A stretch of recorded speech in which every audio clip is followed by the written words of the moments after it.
નમસ્કાર વિદ્યાર્થી મિત્રો, આપણે અમુક બાકી રહેલા સંકીર્ણ સંયોજનોની ભૌમિતિક રચના અને ચુંબકીય ગુણધર્મ વિશે અભ્યાસ કરીએ. તો સૌપ્રથમ NiCO4 સંકીર્ણ સંયોજનોની ભૌમિતિક રચના અને ચુંબકીય ગુણધર્મ. તો અહીંયા મધ્યસ્થ ધાતુ પરમાણુ તરીકે આવેલી છે. તો એનો પરમાણુ ક્રમાંક 28 છે અને એની ઇલેક્ટ્રોન રચના થશે આર્ગોન 3d4s4p. એમાં ઇલેક્ટ્રોન પહેલાં અહીંયાથી ગોઠવવાનો થશે, આર્ગોનના 18 અને 2 20, અને પાછળ બાકી રહેલા ઇલેક્ટ્રોન ડી કક્ષકમાં એટલે 3d8 એ નિકલ પરમાણુની ઇલેક્ટ્રોન રચના છે. ત્યારબાદ આપણે આગળ ઉપર વાત કરેલી કે નિકલ ધાતુનો આ સંયોજનની અંદર ઓક્સિડેશનાંક કેટલો છે આપણે મેળવવાનો રહેશે. તો અહીંયા NiCO4માં નિકલનો ઓક્સિડેશનાંક 0 થશે, કારણ કે અહીંયા CO છે એ તટસ્થ લિગેન્ડ છે, એટલે એનો ઓક્સિડેશનાંક આપણે 0 ગણીએ એટલે નિકલનો પણ ઓક્સિડેશનાંક 0 થશે. તો અહીંયા આપણે સૌપ્રથમ હવે નિકલ પરમાણુની કક્ષકો લખવાની છે. આગળ ઉપર આપણે તમને ખ્યાલ છે કે અહીંયા જે ઓક્સિડેશનાંક આવતો હોય એટલો વીજભાર ધરાવતો અહીંયા આપણે આયન લખીએ અને એની ઇલેક્ટ્રોન રચના લખતા હતા. જ્યારે અહીંયા 0 ઓક્સિડેશનાંક છે એટલે આપણે માત્ર નિકલ પરમાણુની જ કક્ષકો લખવાની છે, એટલે ઉપર રહેલી છે એ જ કક્ષકો. તો 3D કક્ષકમાં 8 ઇલેક્ટ્રોન છે. તો સૌપ્રથમ ઊંડના નિયમ મુજબ દરેકમાં એક એક ઇલેક્ટ્રોન ગોઠવવાના. તો 5, પછી અહીંયા 6, 7 અને 8, અને S કક્ષકની 4s કક્ષકની અંદર 2 ઇલેક્ટ્રોન. ત્યારબાદ આપણે એ જોવાનું છે કે અહીંયા રહેલો લિગેન્ડ છે એ પ્રબળ છે કે નિર્બળ છે. તમને ખ્યાલ છે CO છે એ પ્રબળ લિગેન્ડ છે, તો અહીંયા CO પ્રબળ લિગેન્ડ હોવાથી આપણે ઇલેક્ટ્રોનની ફેરબદલી કરીશું. તો અહીંયા રહેલા 4s કક્ષકના ઇલેક્ટ્રોન, એટલે તમારે જોવાનું છે કે કેન્દ્રથી દૂર રહેલા જે બહારની કક્ષામાંના ઇલેક્ટ્રોનો એ પણ અંદરની તરફ આવશે. તો અહીંયા 4s કક્ષકમાં જે 2 ઇલેક્ટ્રોન છે એ આ 2 કક્ષકની અંદર જશે કે જ્યાં એક એક ઇલેક્ટ્રોન છે અને એક એક ઇલેક્ટ્રોનની જગ્યા પણ છે. તો અહીંયા 4sનો એક ઇલેક્ટ્રોન છે આ જગ્યાએ આવશે અને 4sનો બીજો ઇલેક્ટ્રોન આ કક્ષકમાં આવશે. તો હવે નિકલ અહીંયા આપણે ટોટલી લખીએ કે દરેકની અંદર હવે 2 ઇલેક્ટ્રોન થશે. અહીંયા યુગ્મિત ઇલેક્ટ્રોન 3 તો હતા જ, અહીંયા 2 હતા અને બીજા 2 આવશે, એટલે અહીંયા પણ ઇલેક્ટ્રોનનું યુગ્મીકરણ થશે. ત્યારબાદ હવે પાછળ રહેલી કક્ષકો, અહીંયા 4s કક્ષક છે ખાલી થશે, જે અહીંયા અત્યારે હું દર્શાવી દઉં છું. આ પહેલી કક્ષક છે 4s છે અને પાછળની 4p કક્ષક જે પહેલેથી ખાલી જ હતી. હવે નિકલ સાથે એક દંતીય લિગેન્ડ 4 જોડાય છે, એટલે એનો સવર્ગાંક 4 છે. તો 4 કક્ષકો આવતી હોય એવું આપણે સંકરણ છે એ કરવાનું છે. તો 4 કક્ષકવાળું સંકરણ એટલે આ કક્ષક ખાલી થઈ ગઈ છે. હવે એના એ કક્ષક અને એના પછીની 3 કક્ષક લેવી પડશે, એટલે કે એક S અને 3p કક્ષક. તો અહીંયા મેં દર્શાવી દીધું છે, આ એક S અને 3p કક્ષક જોડાય અને અહીંયા જે સંકરણ આપશે એ sp3 સંકરણ આપશે, અને એમાંથી ઉત્પન્ન થયેલી કક્ષકોને આપણે sp3 સંકૃત કક્ષકો કહેશું. એટલે sp3 સંકરણ થાય છે અને આ કક્ષકોને આપણે sp3 સંકૃત કક્ષકો કહેશું. એટલે અહીંયા આપણે કક્ષકો દર્શાવી દીધી છે. ખાસ યાદ રાખજો, કેટલી કક્ષકો છે એને આપણે સંકરણમાં સમાવેશ કરવાનો છે. તો જેટલા એકદંતીય લિગેન્ડ હોય ને જેટલો નિકલનો સવર્ગાંક હોય, એકદંતીય લિગેન્ડ જેટલા હોય એટલો જ એનો સવર્ગાંક હોય. તો અહીંયા 4 સવર્ગાંક હોય તો 4 કક્ષકોની જરૂર પડશે ને એક કક્ષકો પાછી ખાલી જ હોવી જોઈએ, એક ઇલેક્ટ્રોનવાળી પણ ન ચાલે, સંપૂર્ણ ખાલી હોવી જોઈએ, કારણ કે લિગેન્ડ છે એ 2 ઇલેક્ટ્રોન આપવાનો છે. તો અહીંયા સંપૂર્ણ કક્ષક ખાલી રાખવાની છે. ત્યારબાદ હવે અહીંયા ખાલી રહેલી આ 4 sp3 સંકૃત કક્ષકો છે એમાં 4 CO છે એ ઇલેક્ટ્રોન યુગ્મ આપશે. એટલે 4 COમાંથી અહીંયા 4 ઇલેક્ટ્રોન યુગ્મ sp3 સંકૃત કક્ષકની અંદર દાખલ થાય છે. અને આગળની જે 3D કક્ષકમાં હતા એ ઇલેક્ટ્રોન આપણે એમને દર્શાવવાના રહેશે, એમાં કોઈ પણ પ્રકારનો ચેન્જીસ કરવાનો નથી. તો હવે આ આખું જે સંયોજન બને છે ને આપણે NiCO4 સંકીર્ણ કહેશું અથવા સવર્ગ સ્પીસીઝ કહેશું. હવે અહીંયા આપણે જોવાનું છે કે આગળની જે 3D કક્ષક છે એની અંદર એ કંઈ અયુગ્મિત ઇલેક્ટ્રોન છે, તો તમે જુઓ છો નથી, બધા જ યુગ્મિત ઇલેક્ટ્રોન છે. તો અહીંયા આપણે n બરાબર 0 અત્યારે લખીએ, એટલે કે n શું દર્શાવે છે? અયુગ્મિત એકલા ઇલેક્ટ્રોનની સંખ્યા. અહીંયા એકલો ઇલેક્ટ્રોન હતો પરંતુ CO પ્રબળ લિગેન્ડ હોવાથી એ ઇલેક્ટ્રોનની ફેરબદલી કરાવે છે અને અહીંયા અયુગ્મિત હતા એ પણ યુગ્મિત થઈ જાય છે. તો અહીંયા n બરાબર 0 છે, એટલે એક પણ અયુગ્મિત ઇલેક્ટ્રોન નથી, એટલે એનો ચુંબકીય ગુણધર્મ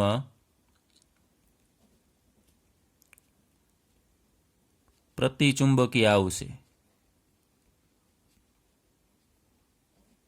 અને n બરાબર 0નું મૂલ્ય આપણે આગળ ઉપર વાત કરેલી આ ચુંબકીય ચાક માત્રાના સૂત્રમાં મૂકીએ n+2 અહીંયા 0 મૂકશો એટલે મ્યુનું મૂલ્ય છે આપણને 0 અને એનો એકમ આવે બોહર મેગ્નેટોન. 0 બોહર મેગ્નેટોન મળે એટલે સમજવાનું કે એ પ્રતિચુંબકીય હોય, એ ચુંબકથી દૂર જશે એટલે કે અપાકર્ષણ અનુભવશે. ત્યારબાદ આમાં થતું સંકરણ આપણે ટૂંકમાં લખી નાખીએ તો સંકરણ થાય છે sp3 અને sp3 સંકરણ થતું હોય એટલે એનો આકાર અથવા ભૌમિતિક રચના છે એ સમચતુષ્ફલકીય થશે.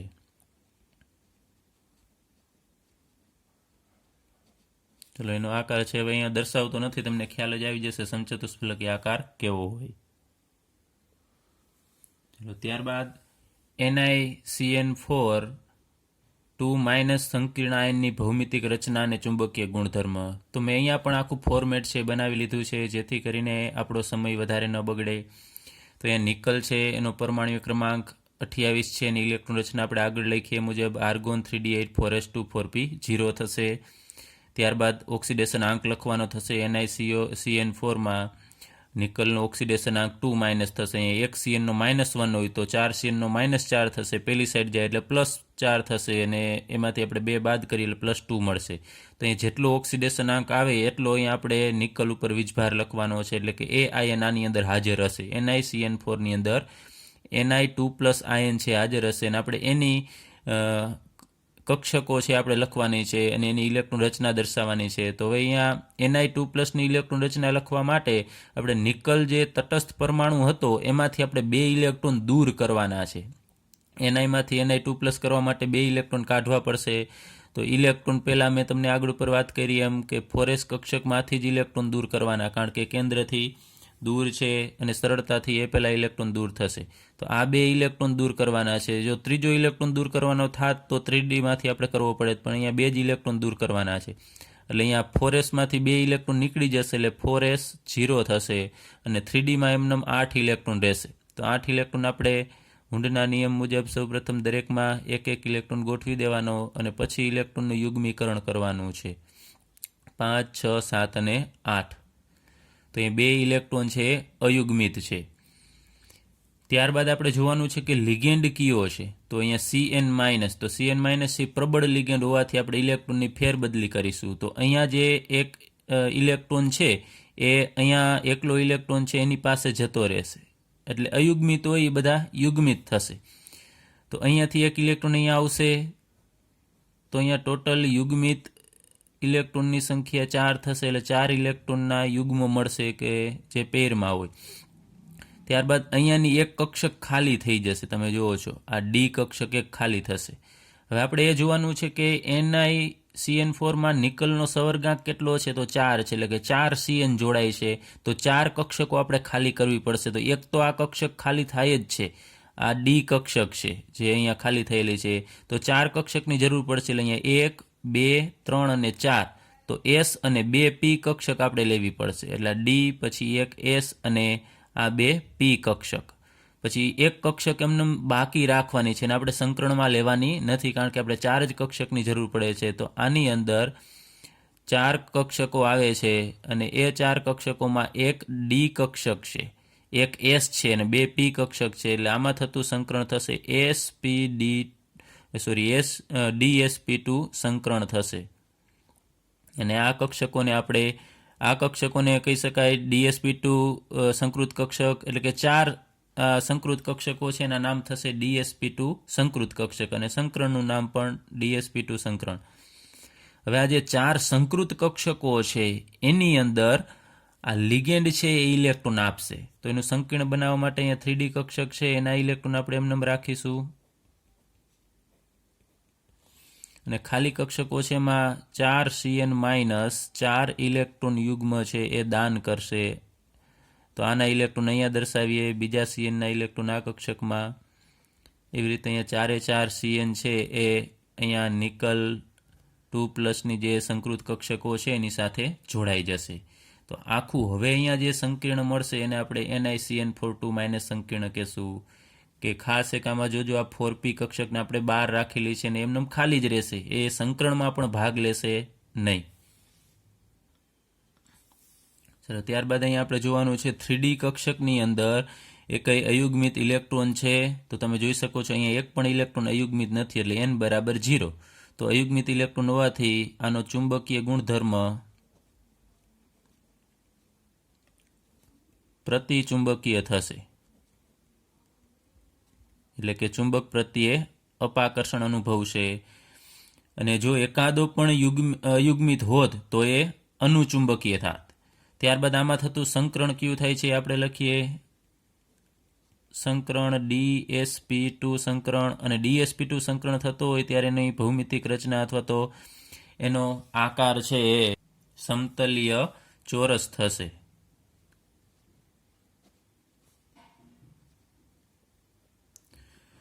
ચલો, એટલે કે અહીંયા નિકલ ધાતુ છે ને આપણે સેન્ટરમાં રાખવાની થશે, અને 4 જે CN જોડાયેલા છે એ આ રીતે એક જ સમતલની અંદર ગોઠવાશે અને એનો આકાર થશે ચોરસ. એટલે સમતલીય ચોરસ આકાર થશે, અને આપણે આમ લખવું હોય તો ઉપર 2- દર્શાવી શકાય. હવે અહીંયા અયુગ્મિત ઇલેક્ટ્રોન નથી એટલા માટે ભ્રમણ છે એનું નીચું થશે, કારણ કે આ બધાના ભ્રમણ છે ઓલ ઓવર બંનેના ભ્રમણ વિરુદ્ધ હોય, એટલે આનું ઓલ ઓવર ભ્રમણ શૂન્ય થશે, આનું પણ શૂન્ય, આનું પણ શૂન્ય અને આનું પણ શૂન્ય થશે. એટલે બધા યુગ્મિત ઇલેક્ટ્રોન હોવાથી નીચું ભ્રમણ દર્શાવશે. તો આને આપણે કહેશું નીચું ભ્રમણ સંકીર્ણ. એટલે યાદ રાખવાનું છે કે જો બધા જ યુગ્મિત ઇલેક્ટ્રોન હોય, જોડમાં હોય, તો એ નીચું ભ્રમણ સંકીર્ણ થશે, અને જો 2, 3, 4 એવા અયુગ્મિત ઇલેક્ટ્રોન હશે તો એ ઊંચું ભ્રમણ સંકીર્ણ થશે. ચલો ત્યારબાદ સવર્ગ સંયોજનોના ચુંબકીય ગુણધર્મ વિશે અભ્યાસ કરીએ. તો આગળ ઉપર આપણે ચુંબકીય ચાક માત્રાના સૂત્રનો અભ્યાસ કરેલો μ = n(n+2).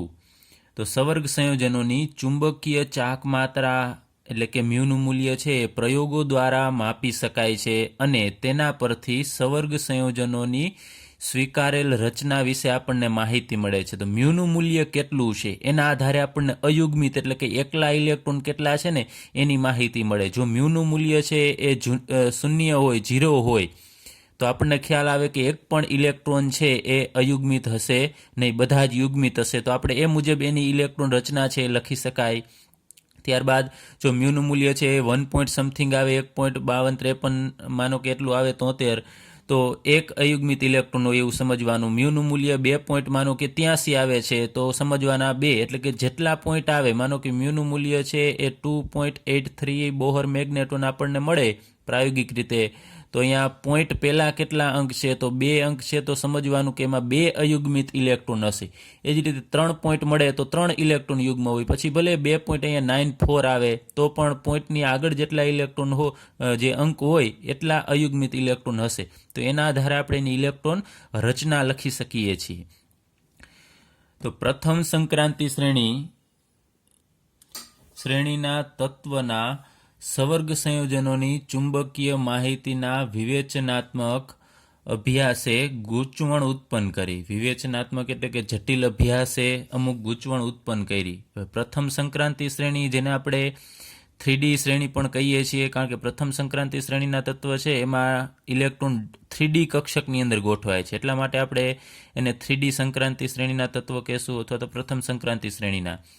તો હવે ડી કક્ષકમાં 3 ઇલેક્ટ્રોન સુધીના તત્વોના ધાતુ આયનો આપણે અહીંયા લખીએ.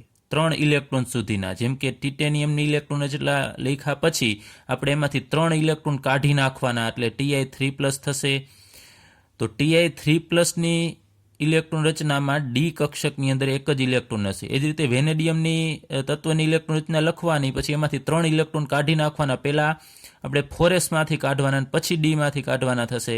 તો V3+ની ઇલેક્ટ્રોન રચના લખીશું તો ડી કક્ષકમાં 2 ઇલેક્ટ્રોન હશે, અને ક્રોમિયમ 3+માં D3 ઇલેક્ટ્રોન, એટલે કે ડી કક્ષકમાં 3 ઇલેક્ટ્રોન હશે.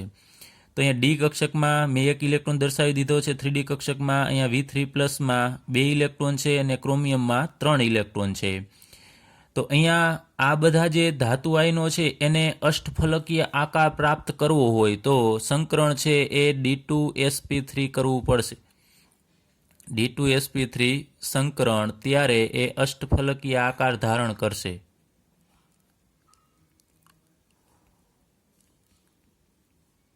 તો D2sp3 સંકરણ કરવા માટે 2 ડી કક્ષકની જરૂર પડશે, ખાલી હોવી જોઈએ. તો અહીંયા ડી કક્ષક 2 છે જ, જોવો છો તમે ખાલી. આ D1 ઇલેક્ટ્રોન ધરાવતો જે આયન છે એમાં પણ 2 ખાલી છે, V3+ પણ 2 ખાલી છે, અને Cr3+ પણ 2 ઇલેક્ટ્રોન 2 કક્ષકો છે ખાલી છે, અને S તો ખાલી જ છે ને P પણ ખાલી જ છે. તો અહીંયા આ કક્ષકો છે એ સરળતાથી D2sp3 સંકરણ છે એ કરી શકશે. એમાં 2 D, 1 S અને 3 P એટલે D2sp3 સંકરણ થશે અને અષ્ટફલકીય આકાર છે એ ધારણ કરે છે. તો આ જે મુક્ત આયનો હોય એકલા Ti3+, એ મુક્ત આયનો અને તેમના સવર્ગ સંયોજનોની ચુંબકીય વર્તુણક સમાન છે. આ મુક્ત આયન છે તો એની અંદર આ મુક્ત આયનમાં અયુગ્મિત ઇલેક્ટ્રોન કેટલા છે તમે જુઓ છો, તો 1 ઇલેક્ટ્રોન છે. તો અહીં આપણે કહી શકાય n ની વેલ્યુ 1. V3+માં n ની વેલ્યુ 2 છે. પછી Cr3+માં n ની વેલ્યુ છે 3 છે. હવે આ મુક્ત એકલા આયન હોય અને એમાંથી સવર્ગ સંયોજન બને, તો એ સવર્ગ સંયોજનોની અંદર પણ આટલા જ ઇલેક્ટ્રોન છે એ હાજર હશે, અયુગ્મિત ઇલેક્ટ્રોન. તો માનો કે Ti3+ એકલો હોય ત્યારે એમાં 1 ઇલેક્ટ્રોન હોય અને જેટલું ચુંબકીય ચાકમાત્રાનું મૂલ્ય મળે એના લગભગ એના જેટલું જ Ti3+ આયન ધરાવતું સંકીર્ણ હશે એની અંદર પણ એટલું જ મળે છે. એટલે કે એના ચુંબકીય ગુણધર્મ અથવા વર્તુણક છે સમાન છે.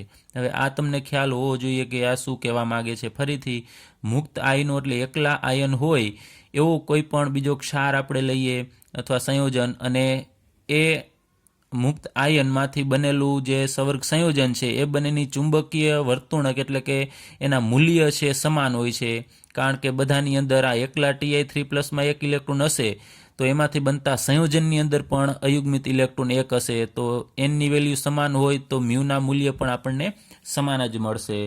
પરંતુ પ્રોબ્લેમ ક્યાં થાય છે કે ડી કક્ષકમાં જ્યારે 3 કરતાં વધુ ઇલેક્ટ્રોન હાજર હોય ત્યારે પ્રોબ્લેમ થશે. તો એવા આપણે ધાતુ આયન લખીએ કે Cr2+, ક્રોમિયમ 2+, Mn3+, એમાં ડી કક્ષકની અંદર 4 ઇલેક્ટ્રોન હશે. હવે આ તમે તમારી રીતે લખી શકો છો. ક્રોમિયમની ઇલેક્ટ્રોન રચના અને મેંગનીઝની લખ્યા પછી ક્રોમિયમમાંથી 2 ઇલેક્ટ્રોન કાઢવાના અને મેંગનીઝમાંથી 3, પણ પહેલા કાઢવાનો S કક્ષકમાંથી પછી ડીમાંથી. તો આ બંને આયનોમાં ડી કક્ષકની અંદર 4 ઇલેક્ટ્રોન હશે, જે મેં અહીંયા દર્શાવી દીધા છે 1, 2, 3 અને 4. પછી Mn2+ અને Fe3+માં ડી કક્ષકમાં 5 ઇલેક્ટ્રોન હશે. ત્યારબાદ Fe2+ અને CO3+માં ડી કક્ષકની અંદર 6 ઇલેક્ટ્રોન હાજર હશે. તો એમાં અહીંયા તમે જુઓ છો 1 ઇલેક્ટ્રોનનું યુગ્મીકરણ થાય છે. હવે આ બધા આયનો અને એમાંથી બનતા જે સંયોજન છે એનો આકાર જો આપણે અષ્ટફલકીય ઉપર મુજબ જ મેળવવો હોય તો સંકરણ DsP3 આપણે કરવું પડશે. તો DsP3 સંકરણ કરવા માટે 2 ડી કક્ષક ખાલી હોવી જોઈએ, અહીંયા ડી કક્ષક. પરંતુ તમે જુઓ છો અહીં એક જ ડી કક્ષક ખાલી છે, જ્યારે આ D5 ઇલેક્ટ્રોન ધરાવતા આયનો છે એમાં એક પણ ડી કક્ષક ખાલી નથી, આમાં પણ એક પણ ડી કક્ષક ખાલી નથી. તો આ સંકરણ કરવા માટે ફરજિયાત અહીંયા કક્ષકો ખાલી થવી જ જોઈએ. તો હવે આપણે એની ફેરબદલી કરીએ. તો ફેરબદલી કરીશું તો અહીંયાથી આ 1 ઇલેક્ટ્રોન છે તમે જુઓ છો એ આ કક્ષકની અંદર આપણે મોકલી દેવાનો છે, એટલે ત્યાં 2 ઇલેક્ટ્રોન થશે અને પાછળ અહીંયા 1 ઇલેક્ટ્રોન. ટોટલ અહીંયા 4 ઇલેક્ટ્રોન હતા તો અહીંયા 4 ઇલેક્ટ્રોન થશે. તો અહીંયા તમે જુઓ છો આ 2 ડી કક્ષક છે એ ખાલી થઈ જશે અહીંયા. એ જ રીતે અહીંયા 2 ડી કક્ષક ખાલી કરવા માટે ઇલેક્ટ્રોનનું યુગ્મીકરણ એટલે કે ફેરબદલી ઉપર મુજબ જ કરવાની થશે. તો આ 2 ઇલેક્ટ્રોન છે એમાંથી એકને આપણે અહીંયા મોકલી દઈએ અને આ ઇલેક્ટ્રોનને અહીંયા મોકલી દઈએ, તો અહીંયા પણ 2 ઇલેક્ટ્રોન યુગ્મિત થશે અને 1 અયુગ્મિત રહેશે. તો અહીંયા પણ તમે જુઓ છો 2 કક્ષકો ખાલી થાય છે. એ મુજબ અહીંયા 2 કક્ષક ખાલી કરવા માટે આપણે આ ઇલેક્ટ્રોનને માનો કે અહીંયા જવા દઈએ અને આ ઇલેક્ટ્રોનને આ જગ્યાએ જવા દઈએ. તો અહીંયા પહેલેથી આ યુગ્મિત હતા અને આ 2 કક્ષકોમાં યુગ્મિત ઇલેક્ટ્રોન અહીંયા થઈ જશે અને 2 કક્ષકો ખાલી થશે. તો અહીંયા 2 કક્ષકો ખાલી છે, S અને P કક્ષકો તો ખાલી જ હતી. તો અહીંયા હવે સંકરણ તમે જોશો તો આ D 2 કક્ષકો છે એટલે D2sp3 સંકરણ થશે અને અષ્ટફલકીય આકાર છે એ ધારણ કરી શકશે. ચલો, તો અહીંયાની આ 2 કક્ષકો છે આ બધી જોડાય અને સંકરણ આપશે ને કયું સંકરણ આપશે તો 2 ડી કક્ષક એટલે D2, 1 S અને 3 P કક્ષક એટલે D2sp3 સંકરણ અહીંયા આપશે અને આકાર છે અષ્ટફલકીય થશે.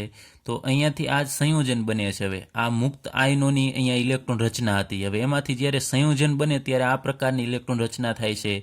તો આ આયનો જ્યારે સંયોજન બનાવે ત્યારે આની અંદર અયુગ્મિત ઇલેક્ટ્રોનની સંખ્યા કેટલી હશે? તો તમે જુઓ છો Cr2+ અને Mn3+માં 2 જ અયુગ્મિત ઇલેક્ટ્રોન છે. પછી આ 2 આયનોની અંદર જ્યારે સંયોજન બને ત્યારે એની અંદર એટલે કે ઇલેક્ટ્રોનની ફેરબદલી થાય ત્યારે એક જ ઇલેક્ટ્રોન રહેશે. અને અહીંયા છેલ્લામાં D6 વાળામાં અહીંયા તમે જુઓ છો એક પણ અયુગ્મિત ઇલેક્ટ્રોન રહેતા નથી. તો ઉપર અહીંયા 3 ઇલેક્ટ્રોન સુધીના જે આયનો હતા એમાં એ મુક્ત આયનો અને એમાંથી બનતા સંયોજનો બંનેના ચુંબકીય ગુણધર્મ સમાન હતા, કારણ કે બંનેની અંદર ઇલેક્ટ્રોનની સંખ્યા અયુગ્મિત ઇલેક્ટ્રોનની સમાન હતી. પરંતુ અહીંયા કન્ફ્યુઝન થાય છે, અહીંયા અલગ છે. અહીંયા અયુગ્મિત ઇલેક્ટ્રોનની સંખ્યા જો મુક્ત આયનમાં 1, 2, 3 અને 4 હતી, જ્યારે અહીંયા 2 જ રહેશે. અહીંયા 5 હતા, જ્યારે અહીંયા 1 જ રહેશે. અને અહીંયા 4 અયુગ્મિત ઇલેક્ટ્રોન હતા, જ્યારે અહીંયા એક પણ અયુગ્મિત ઇલેક્ટ્રોન નથી. એટલે બંનેના ચુંબકીય ગુણધર્મ છે એમાં તફાવત જોવા મળે છે. ત્યારબાદ ચુંબકીય માહિતી ઘણા કિસ્સામાં મહત્તમ ભ્રમણ યુગ્મન, ખાસ કરીને D6 આયન ધરાવતા જે સવર્ગ સંયોજનો છે એમાં તો સહમત થાય છે, એટલે કે એમાં લાગુ પડે છે, કોઈ બહુ વેરિએશન ખાસ નથી. પરંતુ D5 અને D4 ઇલેક્ટ્રોન ધરાવતા જે આયન છે અને એવા સવર્ગ સંયોજનોમાં ગૂંચવણ જણાય છે. જેમ કે અહીંયા આપણે લઈએ D4, D કક્ષકની અંદર 4 ઇલેક્ટ્રોન આવેલા હોય એવા આયન કયો થશે? તો Mn3+ થશે. અને Mn3+ આયન ધરાવતું અહીંયા આપણે સંકીર્ણ સંયોજન લીધેલું છે અથવા સવર્ગ સંયોજન લીધેલું છે MnCN6 3-. આની જ્યારે તમે ઇલેક્ટ્રોન રચના લખશો, આગળ ઉપર આપણે જે અભ્યાસ કરેલો છે આવા સંયોજનોનો, એ મુજબ તમે જ્યારે એની ઇલેક્ટ્રોન રચના લખશો ત્યારે એમાં અયુગ્મિત ઇલેક્ટ્રોનની સંખ્યા 2 આવશે. એટલે એકલા ઇલેક્ટ્રોન 2 હાજર હશે. તો આપણે કહી શકાય n = 2. તો એના માટે ચુંબકીય ચાક માત્રાનું મૂલ્ય μ = n+2 ની મદદથી આપણે મેળવી શકાય. અને એ જ રીતે D4 ઇલેક્ટ્રોન ધરાવતી હોય કક્ષકો એવો આયન Mn3+, આયન સમાન જ છે, ઇલેક્ટ્રોન સમાન છે, પરંતુ સંયોજન અલગ છે. અહીંયા Mn સાથે Cn જોડાયેલો છે, જ્યારે અહીંયા Mn સાથે ક્લોરીન જોડાયેલો છે. તો એમાં અયુગ્મિત ઇલેક્ટ્રોનની સંખ્યા 4 જ જોવા મળે છે. અહીંયા 2 છે, જ્યારે અહીંયા એનાથી વધુ 4 જોવા મળે છે, એટલે n = 4. તો અહીંયા અયુગ્મિત ઇલેક્ટ્રોનની સંખ્યા વધે તો ચુંબકીય ચાક માત્રાનું મૂલ્ય છે પણ વધશે, એટલે મ્યુનું મૂલ્ય વધશે. એ જ રીતે અહીંયા D5માં તમે જુઓ છો કે D કક્ષકમાં 5 ઇલેક્ટ્રોન એવું આયન Fe3+ છે અને એનું સંયોજન FeCN6 3-. એમાં અયુગ્મિત ઇલેક્ટ્રોનની સંખ્યા 1 છે, એટલે n = 1 થશે. અને એ જ આયન બીજું સંયોજન બનાવે છે FeF6 3-. ઇલેક્ટ્રોન સમાન, એ મુક્ત આયન સમાન, પરંતુ એની સાથે જોડાયેલા લિગેન્ડ અલગ અલગ છે. તો આની અંદર અયુગ્મિત ઇલેક્ટ્રોનની સંખ્યા 5 જોવા મળે છે, એટલે n = 5. એ જ રીતે D6 CO3માં COF6 3- છે, એમાં અયુગ્મિત ઇલેક્ટ્રોનની સંખ્યા 4 છે. અને D6 CO3+, CO C2O4 થ્રાઇઝ એટલે કે ઓક્ઝેલેટ આયન છે, એની અંદર અયુગ્મિત ઇલેક્ટ્રોનની સંખ્યા 0 છે. હવે અયુગ્મિત ઇલેક્ટ્રોનની સંખ્યા 0 હોય એટલે બધા જ ઇલેક્ટ્રોન યુગ્મિત થશે, એટલે પ્રતિચુંબકીય થાય છે. તો અયુગ્મિત ઇલેક્ટ્રોનની સંખ્યા પછી 1 હોય કે 2 હોય કે 3 હોય, એટલે કે શૂન્ય ન હોય, એના સિવાયની કોઈ પણ સંખ્યા હોય તો એ અનુચુંબકીય થશે. તો આ બધા જ અહીંયા આપણે દર્શાવેલા છે, આ 6 માંથી આને એક બાદ કરતા સિવાય, આ ઓક્ઝેલેટ સિવાયના બાકીના છે એ બધા અનુચુંબકીય થશે. અને આ એક છે એ પ્રતિચુંબકીય થશે. હવે અહીંયા તમે જુઓ છો કે આ વિસંગતતા શા માટે અહીંયા છે કે અહીંયા આયન સમાન છે, ઇલેક્ટ્રોન સમાન છે, છતાં પણ એમાંથી બનતા સંયોજન છે એમાં લિગેન્ડ બદલે છે, છતાં પણ અયુગ્મિત ઇલેક્ટ્રોનની સંખ્યા બદલે, એટલે ચુંબકીય ગુણધર્મમાં પણ ફેરફાર થશે. તો આવું શા માટે થાય છે? આ બધામાં મેં 2 પેરમાં તમને દર્શાવેલા છે, એમાં આયન સમાન પણ લિગેન્ડ અલગ અલગ છે. તો એ આપણે સંયોજકતા બંધન સિદ્ધાંત વડે આપણે સમજાવી શકીએ છીએ કે શા માટે આવો ફેરફાર થાય છે. કારણ કે આગળ ઉપર આપણે વાત કરી કે પ્રબળ લિગેન્ડ અને નિર્બળ લિગેન્ડ છે, એના કારણે ઇલેક્ટ્રોનની ફેરબદલી થાય છે. CN છે પ્રબળ લિગેન્ડ છે, તો ઇલેક્ટ્રોનની ફેરબદલી કરાવશે તો ઓછા અયુગ્મિત એકલા ઇલેક્ટ્રોન રહેશે. અને Cl છે નિર્બળ લિગેન્ડ છે, તો એ ફેરબદલી કરાવી શકશે નહીં, તો એમાં વધુ ઇલેક્ટ્રોન રહેશે. તમે જુઓ છો જ્યાં પ્રબળ લિગેન્ડ છે એમાં અયુગ્મિત ઇલેક્ટ્રોનની સંખ્યા ઓછી છે. અહીંયા F6 છે નિર્બળ છે, તો એમાં અયુગ્મિત ઇલેક્ટ્રોનની સંખ્યા વધારે. C2O4 છે એ પ્રબળ લિગેન્ડ છે, તો એમાં અયુગ્મિત ઇલેક્ટ્રોનની સંખ્યા ઓછી. અને નિર્બળવાળા ક્લોરીન 4, Fમાં 5 અને અહીંયા Fમાં 4, એટલે નિર્બળો એ ફેરબદલી કરાવી શકતા નથી, જે આપણે સંયોજકતા બંધન સિદ્ધાંતની મદદથી સમજી શકાય છે. અને બીજું કે આંતરકક્ષકીય રચના કે જેમાં સંકરણ થતું હોય છે D2sp3 કે જેમાં ડી કક્ષક છે 3D કક્ષક હોય, આ 4s અને 4p હોય એના પહેલાની અંદરની કક્ષક અહીંયા સંકરણમાં વપરાય છે 3D કક્ષક, એને આપણે આંતરકક્ષકીય રચના કહીએ છીએ. તો આંતરકક્ષકીય રચના ધરાવતા અહીંયા સંયોજન આપણે આ લખ્યા એમાં થશે MnCN6, FeCN6 અને COC2O4 થ્રાઇસ. તો આ બધા સંયોજન છે એમાં તમે જુઓ છો દરેક પ્રબળ લિગેન્ડ છે, તો પ્રબળ લિગેન્ડ ઇલેક્ટ્રોનની ફેરબદલી કરાવી શકશે. અને બાહ્ય કક્ષકીય રચના કે જેમાં સંકરણ થશે sp3d2 એટલે પાછળની ડી કક્ષક. જો ઘણા બધા આમાં વેરિએશન કહેશે આગળ ડી કક્ષક લખીએ પાછળ એમાં કંઈ ફેર નથી, પરંતુ ઘણો બધો ફેર થશે. અહીંયા આગળ લખો એનો મતલબ કે 3D કક્ષક અને પાછળની કક્ષક છે 4D કક્ષક થશે. તો આ સંયોજન આપણે 6 લખેલા છે એમાંથી sp3d2 સંકરણ થતું હોય એટલે કે બહારની ડી કક્ષક ભાગ લેતી હોય સંકરણમાં, એવા સંયોજન MnCl6, FeF6 અને COF6 થશે. એટલે કે આ બધા જ નિર્બળ લિગેન્ડ છે. તો નિર્બળ લિગેન્ડ હોય તો સામાન્ય રીતે જો કક્ષકો ખાલી ન હોય તો પાછળની ડી કક્ષકનો ઉપયોગ કરશે. ત્યારબાદ પાઠ્યપુસ્તકનો કોયડો 9.7 જોઈએ. એમાં આપણને એક સૂત્ર આપેલું છે MnBr42- આ સંકીર્ણ આયન છે એની ચુંબકીય ચાક માત્રા મ્યુનું મૂલ્ય આપેલું છે 5.9 બોહર મેગ્નેટોન. તો બોહર મેગ્નેટોન એનો એકમ છે ચુંબકીય ચાક માત્રાનો. તો આપણે આ મૂલ્ય ઉપરથી એ પ્રાકકથન કરવાનું છે કે સંકીર્ણ આયનની ભૂમિતિ એટલે કે એનો આકાર છે કેવો હશે.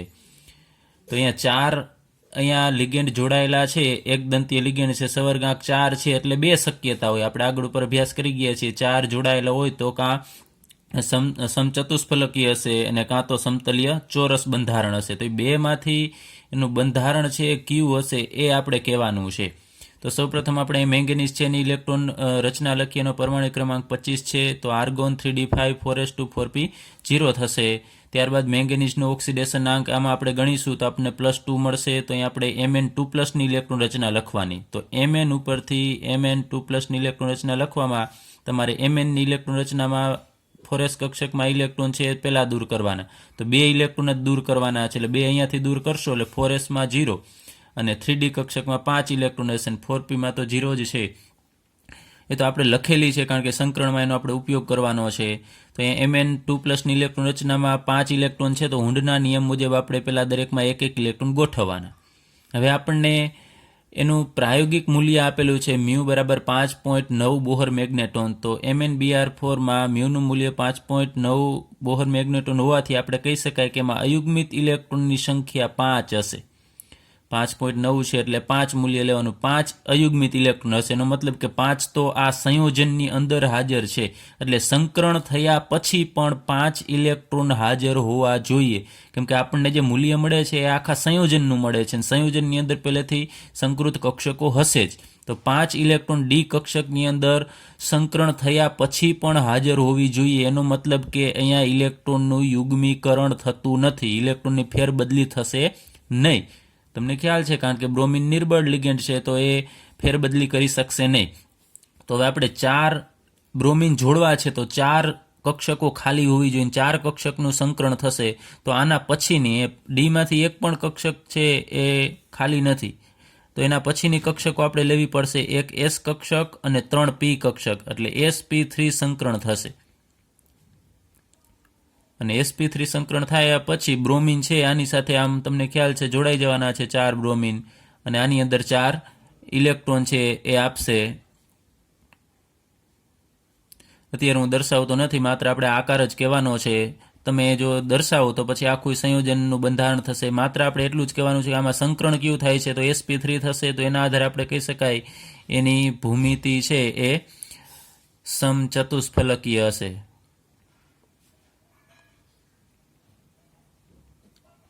તો આ રીતે આપણી પાસે જો કોઈ પ્રાયોગિક મૂલ્ય હોય તો એના આધારે આપણે કેટલા અયુગ્મિત ઇલેક્ટ્રોન છે એના આધારે એ કક્ષકો અયુગ્મિત ઇલેક્ટ્રોનવાળા રાખી અને કક્ષકો મૂકી અને પછી કઈ કક્ષકો આપણે સંકરણમાં લેવાની થશે એના આધારે આપણે સંકરણ કયું થાય છે અને સંકરણ નક્કી થયા પછી એની ભૂમિતિ એટલે કે એનો આકાર છે એ પણ નક્કી કરી શકીએ. ચલો ત્યારબાદ હવે આપણે લઈએ સંયોજકતા બંધન સિદ્ધાંતની મર્યાદાઓ. તો અત્યાર સુધી આપણે સંયોજકતા બંધન સિદ્ધાંત એટલે કે VBT વેલેન્સ બોન્ડ થિયરીની મદદથી આપણે ઘણી બધી માહિતી મેળવી અને મહદઅંશે સવર્ગ સંયોજનોની બનાવટ કઈ રીતે થાય છે, એની રચના અને એના ચુંબકીય ગુણધર્મ વિશે સારી એવી માહિતી તો આપે છે, પરંતુ અમુક એની મર્યાદાઓ છે. તો એના વિશે આપણે અભ્યાસ કરીએ. તો પ્રથમ મર્યાદા કે આ સિદ્ધાંત છે ઘણી બધી ધારણાઓનો સમાવેશ કરે છે, આમ થવું જોઈએ, આમ થવું જોઈએ. ત્યારબાદ બીજી મર્યાદા છે કે એ ચુંબકીય માહિતીનું જથ્થાત્મક અર્થઘટન છે આપી શકતો નથી, કે આ મૂલ્ય મળ્યું તો એના માટેનું રીઝન શું છે કે આટલું મૂલ્ય મળવું જોઈએ. જેમ કે આપણે ઉદાહરણ તરીકે લઈએ MnCO6 3- છે, એમાં વેલેન્સ બોન્ડ થિયરી એટલે કે સંયોજકતા બંધન સિદ્ધાંત મુજબ મ્યુનું મૂલ્ય 0 મળે છે, પરંતુ પ્રાયોગિક રીતે એનું મૂલ્ય 2.84 મળે છે. તો શા માટે આવું થાય છે અને શા માટેના મૂલ્યમાં આટલો ફેરફાર છે, તો એના વિશે માહિતી છે એ સંયોજકતા બંધન સિદ્ધાંત આપી શકતો નથી. ત્યારબાદ સવર્ગ સંયોજનો છે એ રંગીન હોય છે, મોટાભાગના સવર્ગ સંયોજનો છે રંગ ધરાવે છે. તો શા માટે સવર્ગ સંયોજનો રંગીન હોય છે એની માહિતી અત્યાર સુધી આપણે ભણ્યા એમાં ક્યાંય આપણે જોઈ નથી, કારણ કે સંયોજકતા બંધન સિદ્ધાંત છે એ રંગ વિશે કોઈ માહિતી આપતો જ નથી. ત્યારબાદ સવર્ગ સંયોજનોની ઉષ્માગતિકીય અને ગતિકીય સ્થાયીતા વિશે પણ જથ્થાત્મક અર્થઘટન છે એ આપી શકતો નથી ઉપર મુજબ, ચુંબકીય માહિતી મુજબ. ત્યારબાદ સવર્ગાંક જો 4 હોય તો 2 શક્યતા હોય છે એના આકારની અથવા ભૂમિતિની, સમચતુષ્ફલકીય અને સમતલીય ચોરસ. તો આ બંધારણ વિશે કોઈ ચોક્કસ પ્રાકકથન કરી શકતો નથી કે સવર્ગાંક 4 હોય તો આ બેમાંથી આ જ આકાર હશે, એવી કોઈ આમાં ટ્રીક કે એવું પ્રાકકથન છે એ આ સિદ્ધાંતની અંદર નથી. ફરીથી કે 4 સવર્ગાંક હોય શક્યતા 2 છે, પણ આ સંયોજનમાં આ જ હશે એવું કોઈ પ્રાકકથન કરી શકતો નથી. ત્યારબાદ છેલ્લી મર્યાદા કે નિર્બળ અને પ્રબળ લિગેન્ડ, એના વચ્ચે કોઈ ભેદ પાડી શકતો નથી કે કેને નિર્બળ લિગેન્ડ કહેવાય ને કેને પ્રબળ લિગેન્ડ કહેવાય. એના વિશેની માહિતી આ સંયોજકતા બંધન સિદ્ધાંતમાં આપેલી નથી.